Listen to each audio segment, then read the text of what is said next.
जय गुरु जी। माघ महात्म 5वां अध्याय। दत्तात्रेय जी कहते हैं कि हे राजन, एक प्राचीन इतिहास कहता हूँ। भृगु वंश में ऋषिका नाम की एक विधवा ब्राह्मणी थी, जो बाल्यकाल में ही विधवा हो गई थी। वह रेवा नदी के किनारे विंध्या पर्वत के नीचे तपस्या करने लगी। वह जितेंद्रिय, सत्यवक्ता, सुशील, दानशील तथा तप करके देह को सुखाने वाली थी। वह अग्नि में आहुति देकर उच्च वृत्ति द्वारा छठे काल में भोजन करती थी। वह बलकल धारण करती और संतोष से अपना जीवन व्यतीत करती थी। उसने रेवा और कपिल नदी के संगम में 60 वर्ष तक माघ स्नान किया और वहां पर ही उसकी मृत्यु हो गई।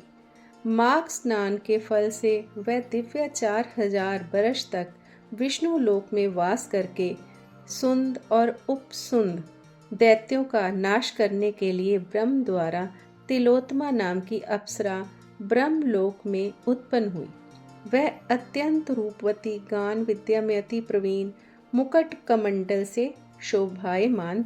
उसका रूप, यौवन और सौंदर्य देखकर ब्रह्मा भी चकित हो गए। वह कुमारी तिलोत्तमा रेवा नदी के पवित्र जल में स्नान करके वन में बैठी थी। तब सुंद और उपसुंद के सैनिकों ने चंद्रमा के समान रूपवती को देखकर अपने राजा सुंद और उपसुंद से उसके रूप की शोभा का वर्णन किया और कहने लगे कि कामदेव को लज्जित करने वाली ऐसी परम सुंदरी स्त्री हमने कभी नहीं देखी, आप भी चलकर देखें। तब वे दोनों मदिरा के पात्र रखकर वहां पर आए जहां पर वह सुंदरी बैठी हुई थी, और मदिरा के पीने से विह्वल होकर काम पीड़ा से पीड़ित हुए और दोनों ही आपस में उस स्त्री रत्न को प्राप्त करने के लिए विवादग्रस्त हुए और फिर आपस में युद्ध करते हुए वहीं समाप्त हो गए।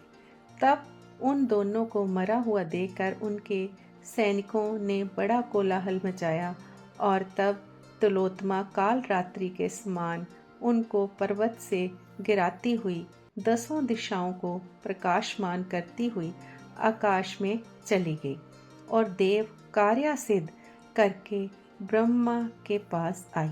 तो ब्रह्मा जी ने प्रसन्नता से कहा कि हे चंद्रवदनी, मैंने तुमको सूर्य के रथ पर स्थान दिया। जब तक आकाश में सूर्य स्थित है, नाना प्रकार के भोगों को भोगो।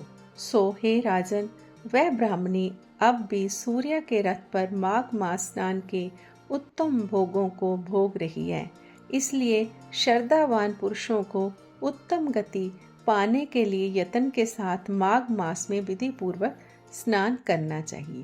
बोल विष्णु भगवान की जय।